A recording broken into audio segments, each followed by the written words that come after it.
Editing କରିବାକୁ ଚାହୁଁଛନ୍ତି ତ ତେବେ ଆପଣ ଭିଡ଼ିଓର ଡେସ୍କ୍ରିପସନ୍ରେ ଦିଆଯାଇଥିବା ଲିଙ୍କରେ କ୍ଲିକ୍ କରନ୍ତୁ ଏବଂ ତାପରେ ଭିଡ଼ିଓର ଡେସ୍କ୍ରିପସନ୍ରେ ଦିଆଯାଇଥିବା ଲିଙ୍କରେ ଏଲାଇଟ୍ ମୋସନ୍ର ତାକୁ ଡାଉନଲୋଡ଼୍ କରି ନିଜ ଫୋନ୍ରେ ଏଡ଼ିଟ୍ କରିପାରିବେ ଏବଂ ସେଥିରେ ଦିଆଯାଇଥିବା ଭିଡ଼ିଓର ଡେସ୍କ୍ରିପସନ୍ରେ ପ୍ରିସେଟ୍ ଲିଙ୍କ ତାକୁ ଇମ୍ପୋର୍ଟ କରିନିଅନ୍ତୁ।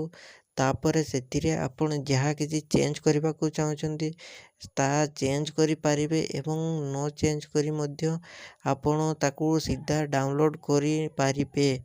ଯଦି ଭିଡ଼ିଓଟି ଭଲ ଲାଗିଥାଏ ଚ୍ୟାନେଲଟିକୁ ସବସ୍କ୍ରାଇବ୍ ଏଣ୍ଡ ଭିଡ଼ିଓଟିକୁ ଲାଇକ୍ କରିନିଅନ୍ତୁ।